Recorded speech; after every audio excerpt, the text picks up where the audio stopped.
Right, a quick one before we get into it this week then. I want you to picture something. It's about 4 o'clock in the afternoon. You've slept all right, well, all right enough. You've definitely eaten at some point, and yet here you are, feeling foggy, a bit flat, maybe a little bloated, standing in the kitchen or by the snack drawer at work, staring into it like it's personally let you down. If that feels a bit familiar, stick with us because today might explain a lot. We're talking about something that's quietly behind more of any of that than you could ever guess, and that is your gut, and perhaps not in the way you think. So, Yeah, before anybody switches off and thinks, "Oh, here we go, another episode about bloating." Honestly, this is about so much more than just digestion. Cuz gut health gets talked about a lot, but it's almost always focused on that sensation of bloating or digestion more generally, which is real. It's all real stuff, but that's only the headline. Now, your gut is doing so much more than just processing the food that you eat. It has a hand in your energy, your mood, focus, skin, immune system, even your hormones.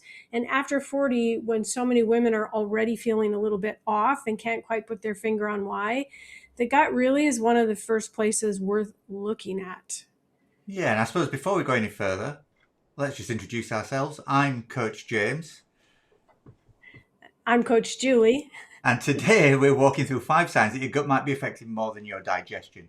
So, this is the sneaky stuff that people don't tend to connect back to the gut at all. So, hopefully, by the end of this episode, you'll understand as a woman over 40, one, why your gut is involved in so much more than just your digestion, 5 signs that your gut might be behind a lot of how you've been feeling, why it tends to get more noticeable after 40, and some simple first steps you can go away with and you can implement that will help you with that. So, let's give you an idea to try and bring this all together in a way that might think. Now, in our experience, many people think of the gut as just sort of like the digestion department. Yeah, it's a long tube where food goes in at one end through your mouth and comes out at the other end through your backside, gets processed along the way, job done.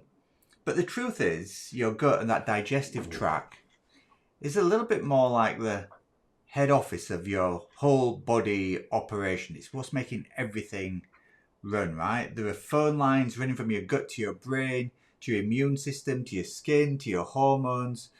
Um, and that gut and brain has a direct hotline to each other. They're in constant two-way conversation. So when we think about the gut as more of the head office, then it might be easier to understand why when the head office is stressed, understaffed, not working properly, the culture's all wrong, every other department, even the ones that feel as though they've got nothing to do with it, actually end up being out of whack. So when your gut's unhappy, it doesn't always send the memo to your stomach. Sometimes it tells your brain, your skin, or your mood instead. So, Julie, let's talk about the signs then. We talked about the 5 signs, why your gut might be playing up, and what might be going on. So, let's you take the first one of those, if you will. Sure. And yeah, that first one is a biggie that we hear from a lot of women. It's that whole brain fog that you feel. It's a common effect of menopause. And that whole, where did I put my keys, or walking around looking for my reading glasses when they're on top of my head.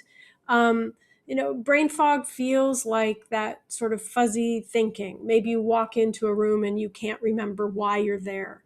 Words feel like they're right at the tip of your tongue, and but they won't come out. You just can't quite get there.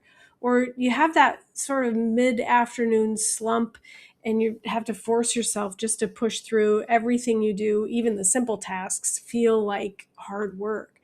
The reason these are connected to the gut, because as James said, your gut and your brain are wired together, and that constant two-way conversation is happening all the time.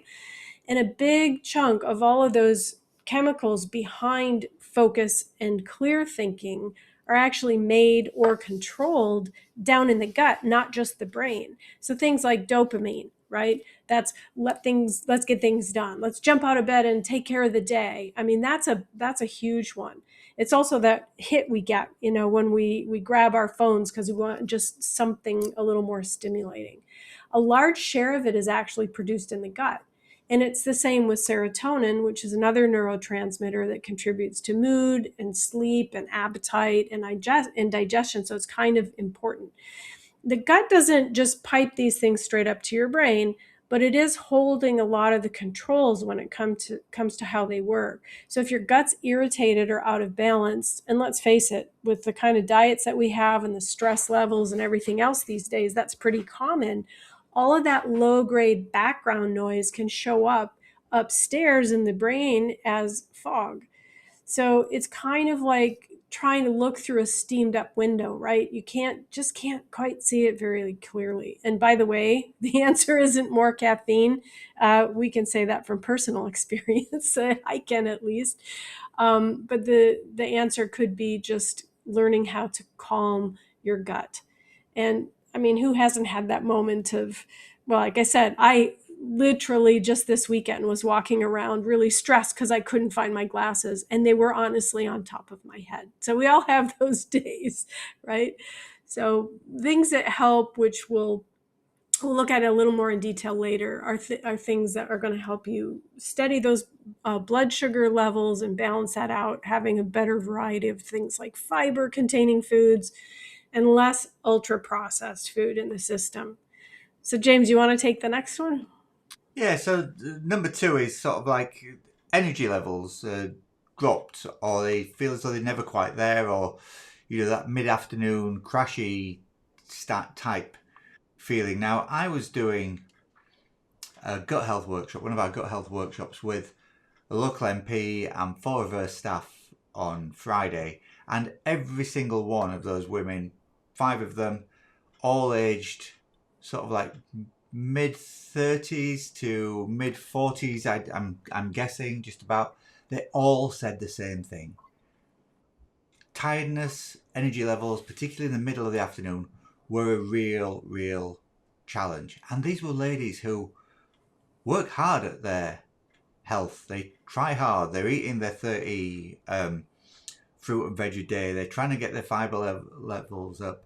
They're trying to do protein in the right way.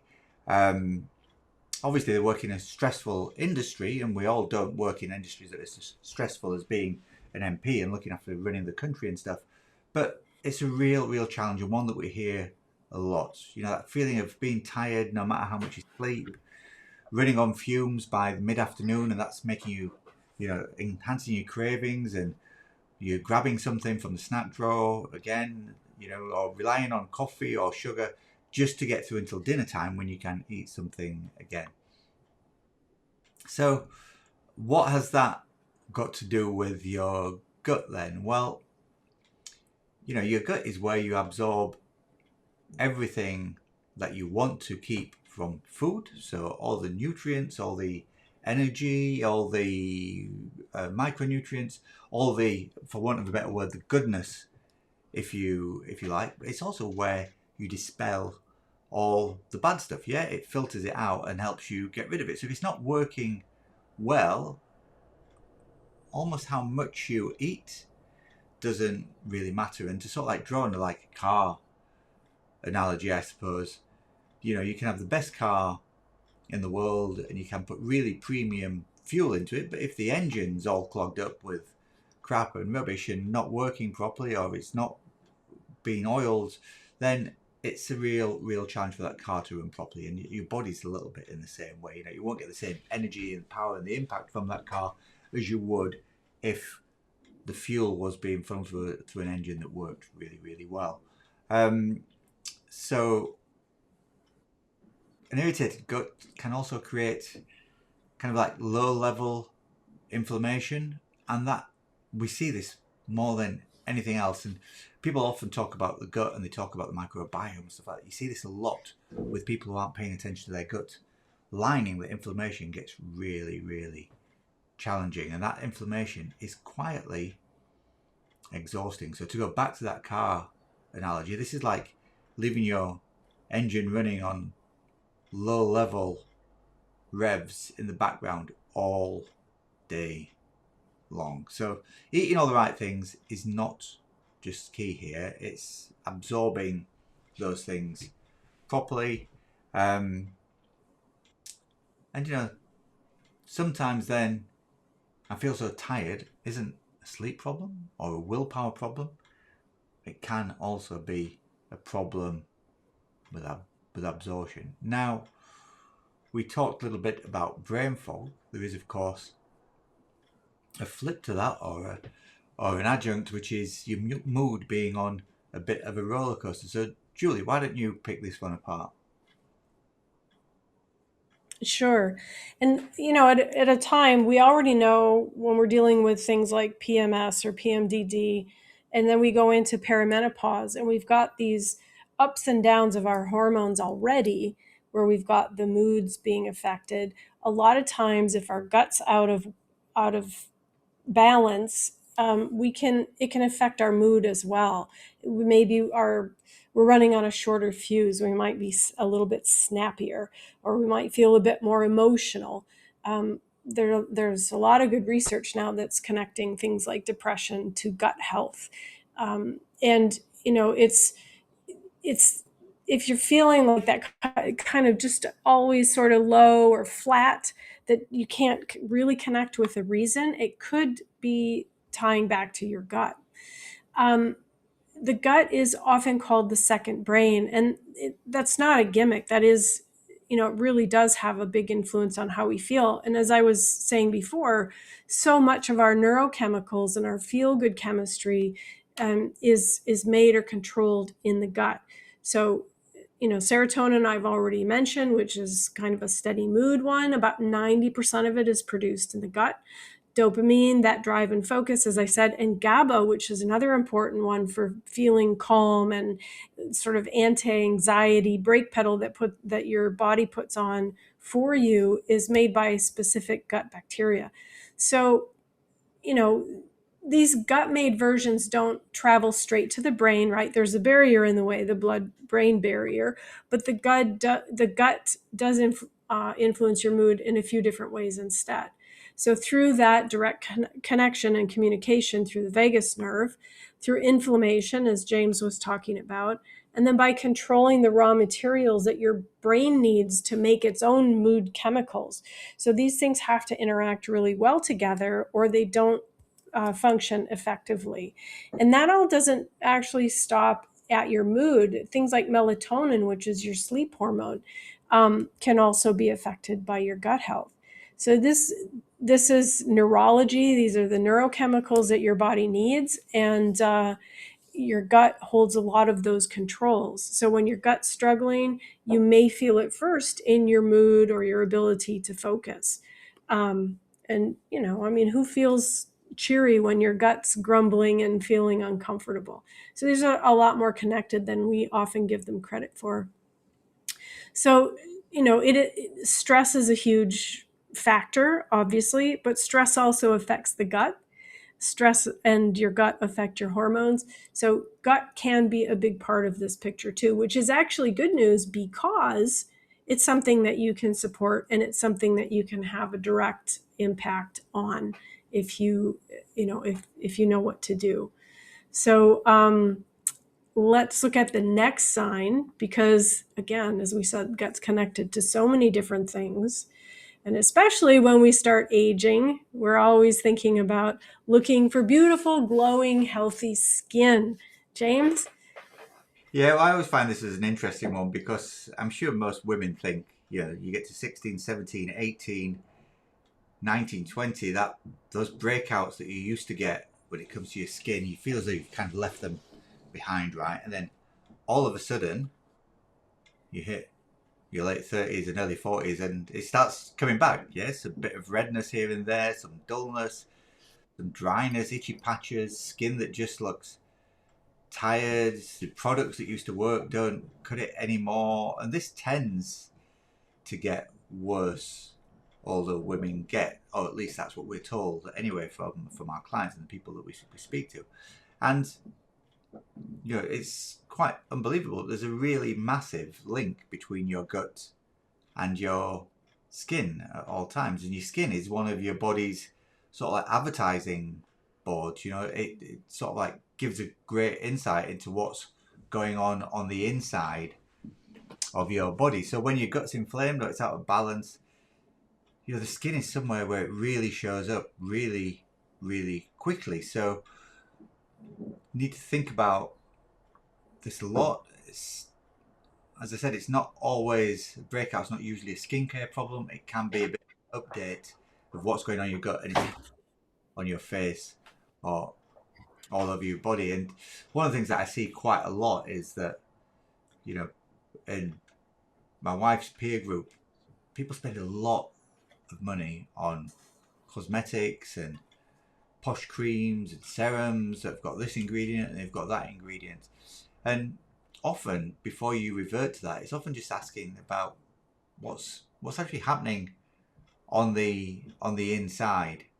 Yeah, is there something else going on when it comes to your gut? So sign 5 then. We've touched on this a little bit, but cravings, energy crashes, that good old phrase when it comes to sort of like weight gain, why won't they shift? I'm going to hand this one back to Julie because it's a bit of a time bomb, so I'm going to let her handle this one. Julie.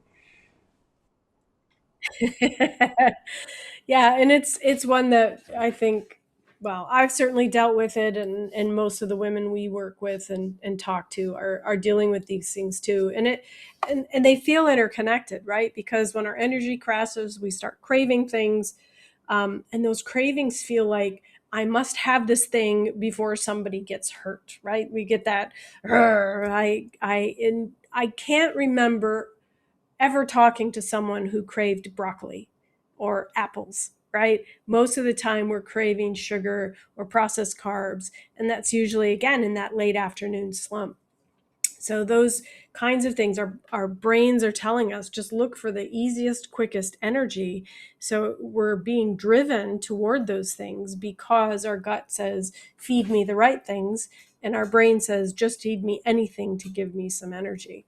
So that sends you hunting for that quick fix, for the snack drawer, for the candy jar, for whatever might be most easily accessed, the vending machine. And sometimes it feels like your appetite rather just has a mind of its own. And those are the kinds of things that can make your weight feel very stubborn, like it just won't budge the way it used to. And you force yourself and restrict yourself, and that doesn't help either because then it seems like those cravings just get stronger. So when you have, in your gut, you've got this community, if you will, your microbiome, all of these little bugs that are in there working together to digest your food, absorb nutrients, and protect your body, build your immune system.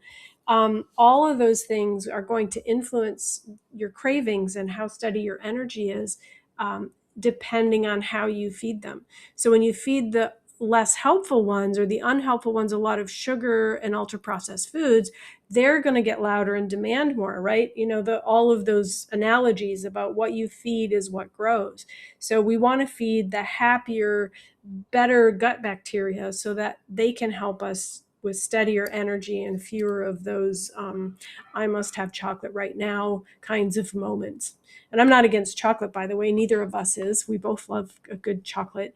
But we don't want to be paying rent to the part of our microbiome that we don't really want the loud signals from, right? We want steadier energy, better moods, fewer cravings. So we want to feed the right ones, um, and get them happy and thriving, because that's going to really help with all of these things.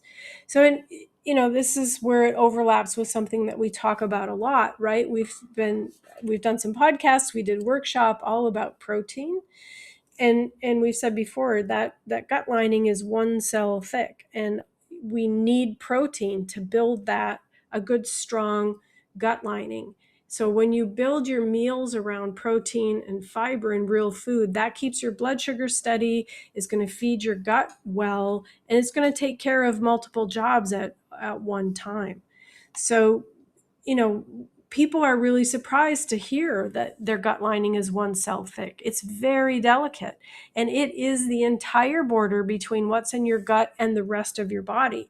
So leaky gut isn't necessarily someone that has loose stools in the bathroom. Leaky gut is when those tight bindings between the villi and your gut separate and allow things that should never be going into your body into your body, and that triggers inflammation.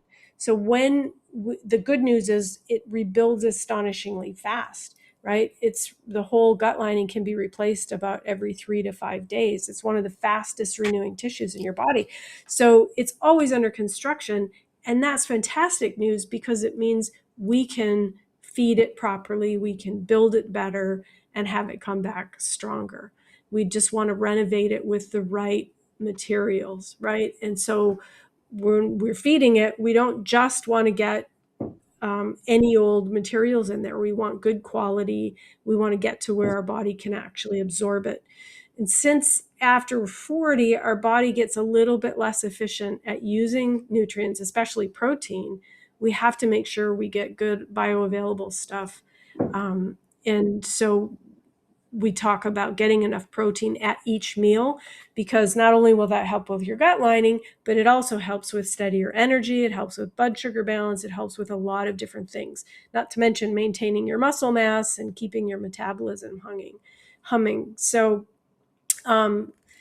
James, I've been talking for too long now. Yeah, well, just before we go, we said we had five. I'm going to throw in a couple of other ones as well, just for people to think about. A little bit of a bonus when it comes to this. Your gut health's also responsible for your immune function. So if you're one of those people who catches every single bug going around and you're really slow to recover from stuff, that could also be linked back to your gut health, because an unhappy gut means that there's more inflammation in there. It means your immune system's affected. It means you can pick up every single cold that's going away. So that's one thing to think about. And then, of course, perhaps the one that most people think we should start at, because we talk to women 40 and above. But when your hormones feel all over the place, yeah, there is a physiological reason for that. Yes, that is part of the menopause transition, of them going up and down, and that affects various different things. But, your gut plays a really, really important part in your hormone control. People talk about wanting to control their hormones or want to balance them and all this kind of fancy talk. But really, when your gut works properly, it should mediate many of these problems, because your gut and your hormones are in constant conversation. Particularly when it comes to things like estrogen, there's an entire portion of the gut that is dedicated just to helping you process estrogen. So any troubles that you have with your gut that can make perimenopause and menopause symptoms feel much, much louder, and vice versa, of course. Those perimenopause and menopause symptoms can make gut challenges more challenging as well. So it's all one connected system, and your gut, your hormones, all the other things we've talked about, they're basically talking to each other all day, every day. And usually when something's having a bad week, everybody else in the body tends to hear about it in some way, shape or form. So there's lots and lots of stuff going on. So Julie, just to start rounding things off then, to bring this to a close, because we're coming up to sort of the half hour mark, where we'd normally like to sort of draw a close. Why does this all actually ramp up over 40? What's going on? Yeah, it's interesting because so many of the symptoms we've talked about, a lot of people are, we're saying, oh, it's just part of getting old, but that isn't necessarily true. Now, having said that, after 40, our body does have a slightly smaller margin of error than it used to. So your gut, like everything else we've talked about in the past, it gets a little bit less forgiving.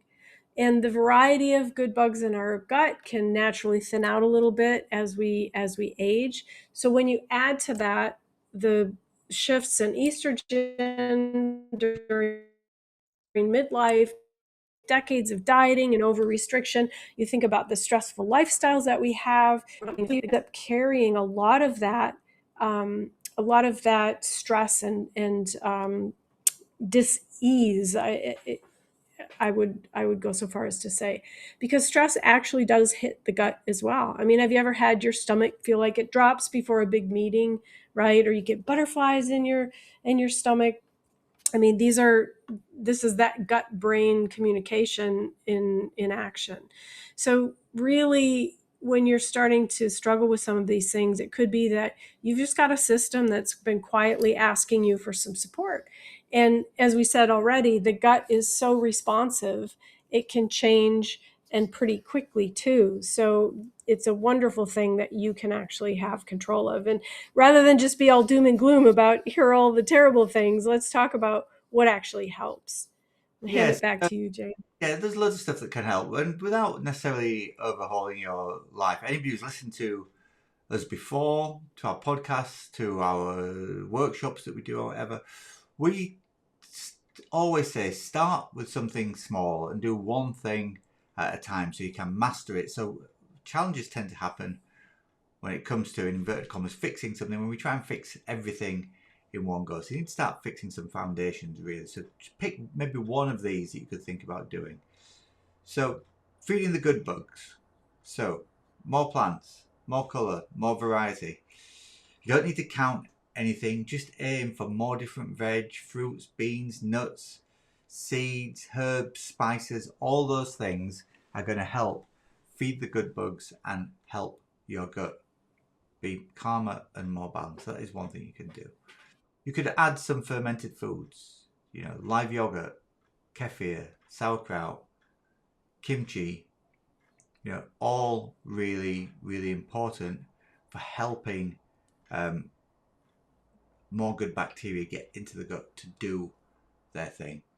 Little and often, you don't want to go too quick with these kind of things, because if you've already got a challenged gut, they can actually exacerbate the problem until you get used to them, and vary them. Don't just pick up sauerkraut and go for sauerkraut every single day.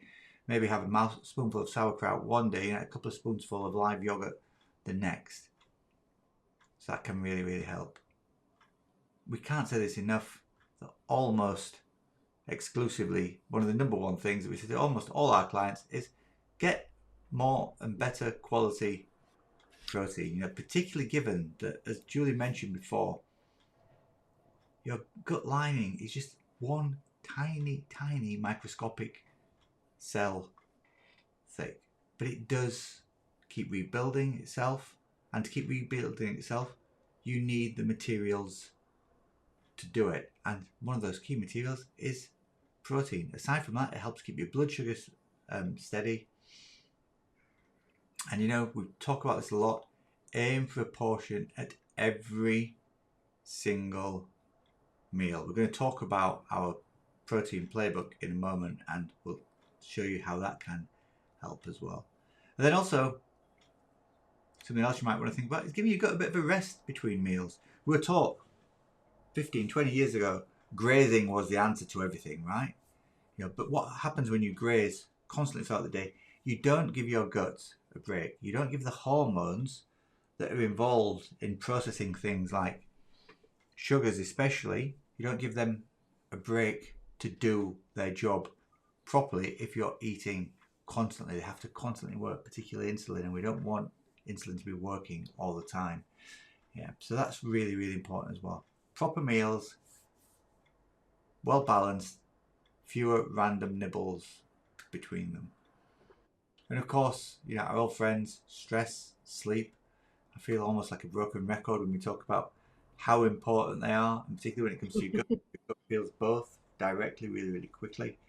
And then finally, the unglamorous one is ask yourself, am I drinking enough water? And if the answer is no, then maybe that is a good place to start, right? So we need to think of the gut as kind of like a garden. You don't bully it into thriving. You feed the flowers. And in this case, you feed them with fiber, variety of plants, fermented foods.